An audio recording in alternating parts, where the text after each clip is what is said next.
Carta de Paulo aos Efésios, capítulo 1. Paulo, apóstolo de Jesus Cristo pela vontade de Deus, aos santos que estão em Éfeso e fiéis em Cristo Jesus. A vós graça e paz da parte de Deus nosso Pai e do Senhor Jesus Cristo. Bendito Deus e Pai de nosso Senhor Jesus Cristo, o qual nos abençoou com todas as bênçãos espirituais nos lugares celestiais em Cristo, como também nos elegeu nele antes da fundação do mundo, para que fôssemos santos e irrepreensíveis diante dele em amor.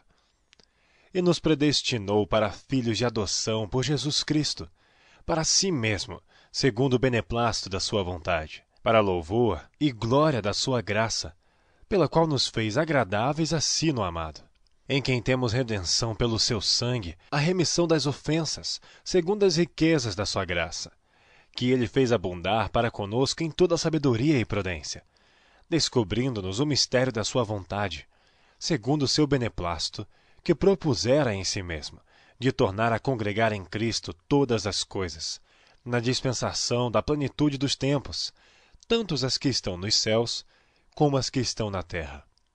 Nele, digo, em quem também fomos feitos em herança, havendo sido predestinados conforme o propósito daquele que fez todas as coisas, segundo o conselho da sua vontade, com o fim de sermos para louvor da sua glória, nós os que primeiros esperamos em Cristo, em quem também vós estáis, depois que ouvistes a palavra da verdade, o evangelho da vossa salvação, e tendo nele também crido, fostes selados com o Espírito Santo da promessa, o qual é o penhor da nossa herança, para a redenção da possessão adquirida, para louvor da sua glória.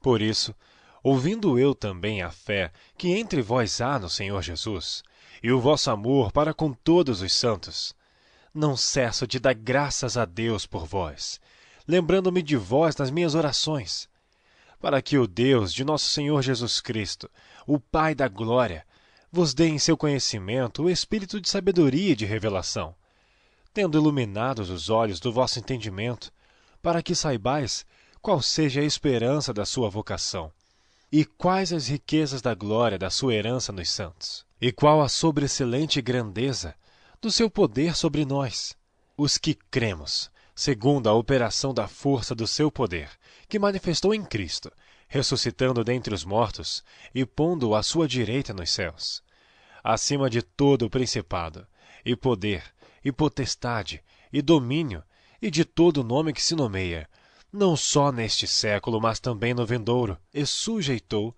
todas as coisas a seus pés, e sobre todas as coisas o constituiu como cabeça da igreja, que é o seu corpo, a plenitude daquele que cumpre tudo em todos.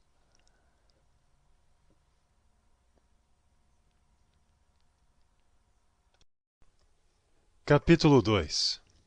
E vos vivificou, estando vós mortos em ofensas e pecados, em que noutro tempo andastes segundo o curso deste mundo, segundo o príncipe das potestades do ar, do espírito, que agora opera nos filhos da desobediência, entre os quais todos nós também antes andávamos nos desejos da nossa carne, fazendo a vontade da carne e dos pensamentos, e éramos por natureza filhos da ira, como os outros também.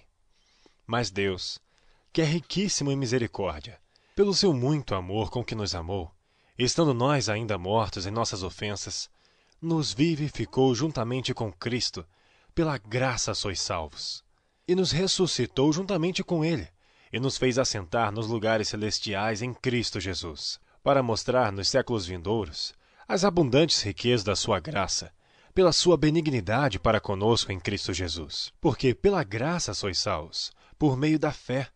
E isso não vem de vós, é dom de Deus. Não vem das obras, para que ninguém se glorie.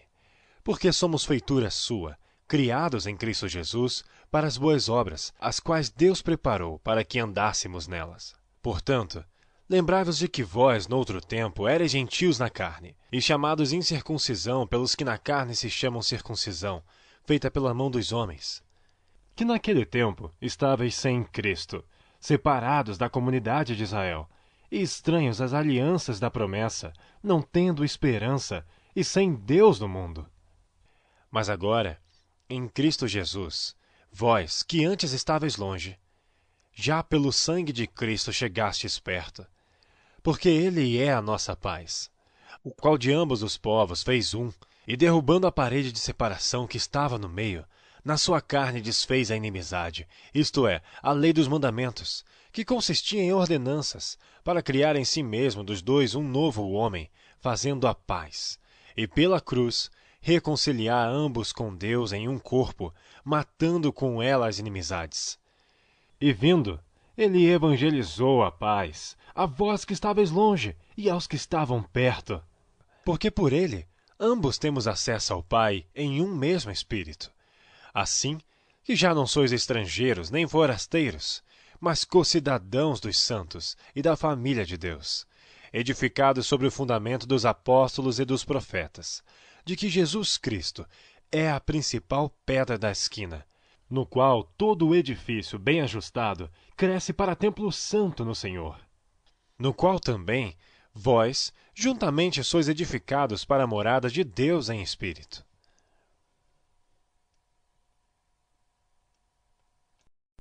Capítulo 3. Por esta causa, eu, Paulo, sou o prisioneiro de Jesus Cristo por vós, os gentios. Se é que tendes ouvido a dispensação da graça de Deus, que para convosco me foi dada. Como me foi este ministério manifestado pela revelação, como antes um pouco vos escrevi. Por isso, quando ledes, podeis perceber a minha compreensão do mistério de Cristo, o qual noutros séculos não foi manifestado aos filhos dos homens, como agora tem sido revelado pelo Espírito aos seus santos apóstolos e profetas. A saber, que os gentios são co-herdeiros, e de um mesmo corpo, e participantes da promessa em Cristo pelo Evangelho, do qual fui feito ministro, pelo dom da graça de Deus, que me foi dado segundo a operação do seu poder. A mim, o mínimo de todos os santos, me foi dada esta graça de anunciar entre gentios, por meio do Evangelho, as riquezas incompreensíveis de Cristo, e demonstrar a todos qual seja a dispensação do mistério que desde os séculos esteve oculto em Deus, que tudo criou por meio de Jesus Cristo. Para que agora, pela Igreja, a multiforme sabedoria de Deus seja conhecida dos principados e potestades nos céus, segundo o eterno propósito que fez em Cristo Jesus, nosso Senhor, no qual temos ousadia e acesso com confiança pela nossa fé nele. Portanto, vos peço que não desfaleçais nas minhas tribulações por vós, que são a vossa glória.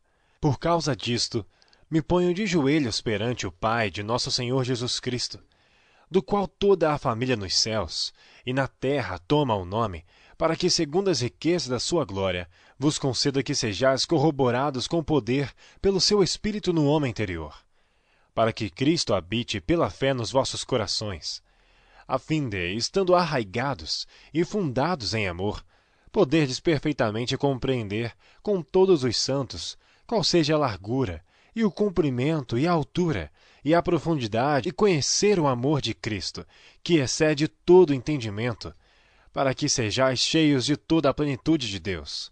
Ora, aquele que é poderoso para fazer tudo mais abundantemente além daquilo que pedimos ou pensamos, segundo o poder que em nós opera. A esse glória na Igreja, por Jesus Cristo, em todas as gerações, para todo sempre. Amém. Capítulo 4. Rogo-vos, pois, eu, o preso do Senhor, que andeis como é digno da vocação com que fostes chamados, com toda a humildade e mansidão, com longanimidade, suportando-vos uns aos outros em amor, procurando guardar a unidade do Espírito pelo vínculo da paz. Há um só corpo e um só Espírito, como também fostes chamados em uma só esperança da vossa vocação. Um só Senhor, uma só fé, um só batismo, um só Deus e Pai de todos, o qual é sobre todos, e por todos e em todos vós. Mas a graça foi dada a cada um de nós segundo a medida do dom de Cristo. Por isso, diz, subindo ao alto, levou cativo o cativeiro, e deu dons aos homens. Ora, isto ele subiu, que é, senão que também antes tinha descido às partes mais baixas da terra. Aquele que desceu é também o mesmo que subiu acima de todos os céus, para cumprir todas as coisas. E ele mesmo deu uns para apóstolos, e outros para profetas, e outros para evangelistas, e outros para pastores e doutores, querendo o aperfeiçoamento dos santos, para a obra do ministério, para a edificação do corpo de Cristo, até que todos cheguemos à unidade da fé e ao conhecimento do Filho de Deus, o homem perfeito, à medida da estatura completa de Cristo, para que não sejamos mais meninos inconstantes, levados em roda por todo o vento de doutrina, pelo engano dos homens que com astúcia enganam fraudulosamente. Antes, seguindo a verdade em amor, cresçamos em tudo naquele que é a cabeça, Cristo, do qual todo o corpo, bem ajustado e ligado pelo auxílio de todas as juntas, segundo a justa operação de cada parte, faz o aumento do corpo para a sua edificação em amor. E digo isto e testifico no Senhor, para que não andeis mais como andam também os outros gentios, na vaidade da sua mente, entenebrecidos no entendimento, separados da vida de Deus pela ignorância que há neles, pela dureza do seu coração, os quais, havendo perdido todo o sentimento, se entregaram à dissolução, para com avidez cometerem toda a impureza. Mas vós não aprendestes assim a Cristo. Se é que o tendes ouvido, e nele fostes ensinados, como está a verdade em Jesus, que quanto ao trato passado, vos despojeis do velho homem, que se corrompe pelas concupiscências do engano, e vos renoveis no espírito da vossa mente, e vos revistais do novo homem, que, segundo Deus, é criado em verdadeira justiça e santidade. Por isso, deixai a mentira, e falai a verdade cada um com seu próximo, porque somos membros uns dos outros. Irai-vos e não pequeis. Não se ponha o sol sobre a vossa ira. Não deis lugar ao diabo. Aquele que furtava, não furte mais. Antes, trabalhe fazendo com as mãos o que é bom, para que tenha o que repartir com o que tiver necessidade. Não saia da vossa boca nenhuma palavra torpe, mas só a que for boa para prover edificação, para que dê graça aos que a ouvem. E não entristeçais o Espírito Santo de Deus, no qual estáis selados para o dia da redenção. Toda a amargura, e ira, e cólera, e gritaria, e blasfêmia, e toda malícia sejam tiradas dentre vós. Antes, sede uns para com os outros benignos, misericordiosos, perdoando-vos uns aos outros, como também Deus os perdoou em Cristo. Capítulo 5. Sede, pois, imitadores de Deus, como filhos amados, e andai em amor, como também Cristo vos amou e se entregou a si mesmo por nós, em oferta e sacrifício a Deus em cheiro suave. Mas a prostituição e toda a impureza ou avareza nem ainda se nomeia entre vós como convém a santos, nem torpezas, nem parvoíces, nem chocarrices que não convém, mas antes ações de graças. Porque bem sabeis isto, que nenhum devasso ou impuro ou avarento, o qual é idólatra, tem herança no reino de Cristo e de Deus. Ninguém vos engane com palavras vãs, porque por estas coisas vem a ira de Deus sobre os filhos da desobediência. Portanto, não sejais seus companheiros. Porque noutro tempo erais trevas, mas agora sois luz no Senhor, andai como filhos da luz. Porque o fruto do Espírito está em toda a bondade, justiça e verdade, aprovando o que é agradável ao Senhor.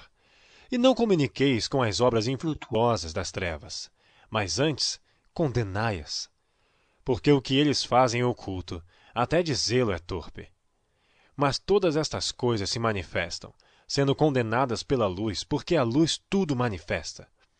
Por isso diz: desperta, tu que dormes, e levanta-te dentre os mortos, e Cristo te esclarecerá.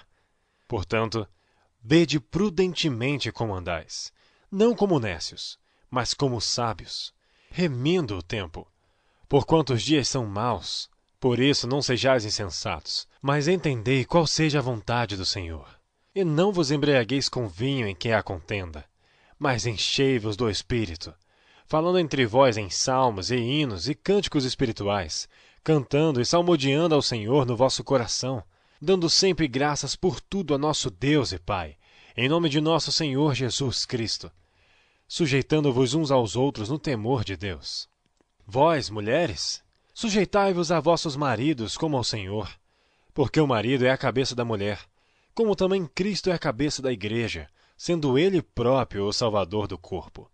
De sorte que, assim como a igreja está sujeita a Cristo, assim também as mulheres sejam em tudo sujeitas a seus maridos. Vós, maridos, amai vossas mulheres, como também Cristo amou a igreja e a si mesmo se entregou por ela, para a santificar, purificando-a com a lavagem da água pela palavra, para apresentar a si mesmo igreja gloriosa, sem mácula, sem ruga, nem coisa semelhante, mas santa e irrepreensível. Assim, deve os maridos amar as suas próprias mulheres como a seus próprios corpos. Quem ama sua mulher, ama-se a si mesmo. Porque nunca ninguém odiou a sua própria carne. Antes, a alimenta e sustenta, como também o Senhor a igreja. Porque somos membros do seu corpo, da sua carne e dos seus ossos. Por isso, deixará o homem seu pai e sua mãe, e se unirá à sua mulher, e serão dois numa carne. Grande é este mistério. Digo-o, porém, a respeito de Cristo e da igreja. Assim também vós, cada um em particular, ame a sua própria mulher como a si mesmo, e a mulher reverencie o marido.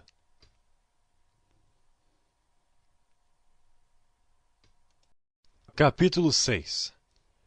Vós, filhos, sede obedientes a vossos pais no Senhor, porque isto é justo. Honra teu pai e tua mãe, que é o primeiro mandamento com promessa, para que te vá bem e vivas muito tempo sobre a terra. E vós, pais, não provoqueis a ira a vossos filhos, mas criai-os na doutrina e admoestação do Senhor.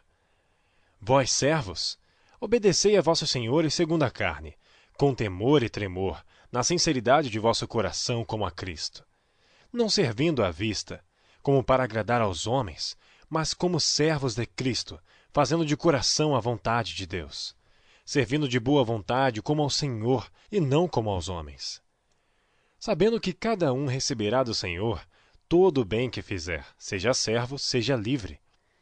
E vós, senhores, fazei o mesmo para com eles, deixando as ameaças, sabendo também que o Senhor deles e vosso está no céu, e que para com ele não há acepção de pessoas. No demais, irmãos meus, fortalecei-vos no Senhor e na força do seu poder. Revesti-vos de toda a armadura de Deus, para que possais estar firmes contra as astutas ciladas do diabo. Porque não temos que lutar contra a carne e o sangue, mas sim contra os principados, contra as potestades, contra os príncipes das trevas deste século, contra as hostes espirituais da maldade nos lugares espirituais. Portanto, tomai toda a armadura de Deus, para que possais resistir no dia mau e, havendo feito tudo, ficar firmes. Estai, pois, firmes, tendo cingidos os vossos lombos com a verdade, e vestida a couraça da justiça, e calçados os pés na preparação do evangelho da paz, tomando sobretudo o escudo da fé, com o qual podereis apagar todos os dardos inflamados do inimigo. Tomai também o capacete da salvação e a espada do Espírito, que é a palavra de Deus. Orando em todo o tempo, com toda oração e súplica no Espírito, e vigiando nisto, com toda a perseverança e súplica por todos os santos. E por mim, para que me seja dada, no abrir da minha boca, a palavra com confiança para fazer notório o mistério do Evangelho, pelo qual sou embaixador em cadeias, para que possa falar dele livremente, como me convém falar. Ora, para que vós também possais saber dos meus negócios, e o que eu faço, Tíquico, irmão amado e fiel ministro do Senhor, vos informará de tudo, o qual vos enviei para o mesmo fim, para que saibais do nosso estado e ele console os vossos corações. Paz seja com os irmãos, e amor com fé da parte de Deus Pai e da do Senhor Jesus Cristo. A graça seja com todos os que amam a nosso Senhor Jesus Cristo em sinceridade. Amém.